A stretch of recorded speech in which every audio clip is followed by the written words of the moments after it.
Seiring waktu berjalan, pertumbuhan penduduk Pulau Jawa yang tidak sebanding dengan luas lahan pertanian yang tersedia. Ditambah rusaknya lingkungan hidup sudah dititahkan oleh Sabdo Palon pada menjelang abad ke-15 sebagai berikut. Tanah Jawa rusak akibat ulah manusia yang membahayakan lingkungan hidup. Akibatnya, kerja mandiri mengolah tanah tidak lagi mencukupi hasilnya untuk hidup. Para priayi bertanah luas merasa sedih juga. Pedagang hasil bumi seringkali menderita kerugian. Pekerjaan buruh dan tukang tidak lagi dapat diandalkan untuk hidup.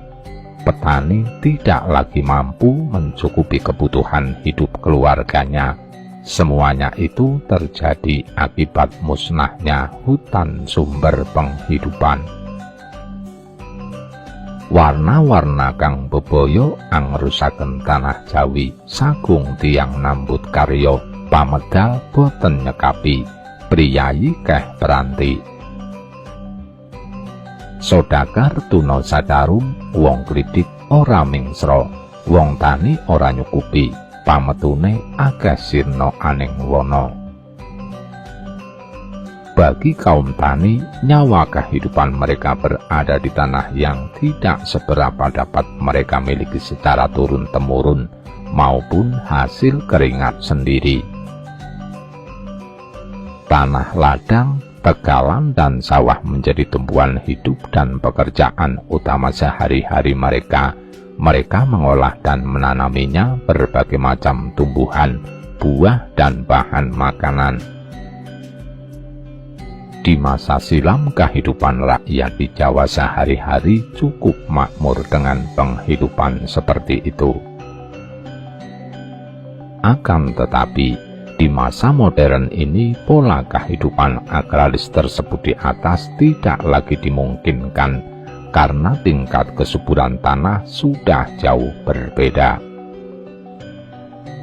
Karena lingkungan hidup rusak parah akibat maraknya pembabatan hutan besar-besaran yang merusak mata air maupun penyempitan lahan untuk pembangunan sarana perumahan. Ditambah lagi pencemaran udara dari mesin-mesin kendaraan berbahan bakar fosil.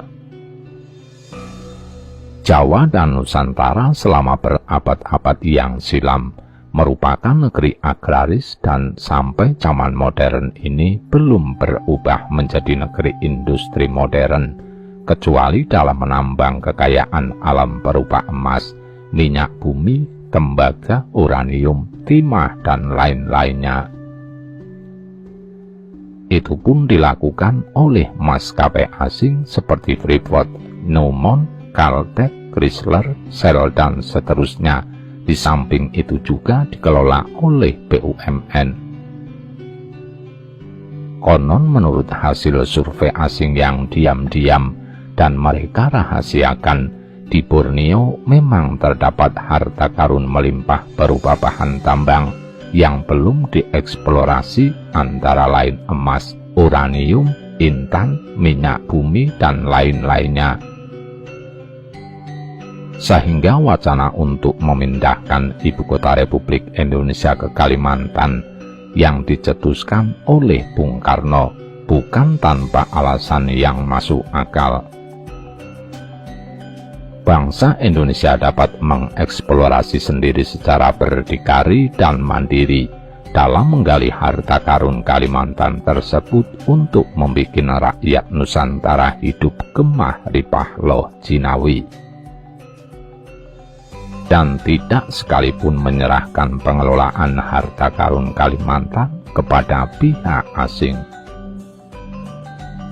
Syarat sebagai negeri agraris yang makmur sebenarnya sudah mencukupi, karena Nusantara berada di sabuk khatulistiwa yang subur dan cuma mengenal musim hujan dan kemarau.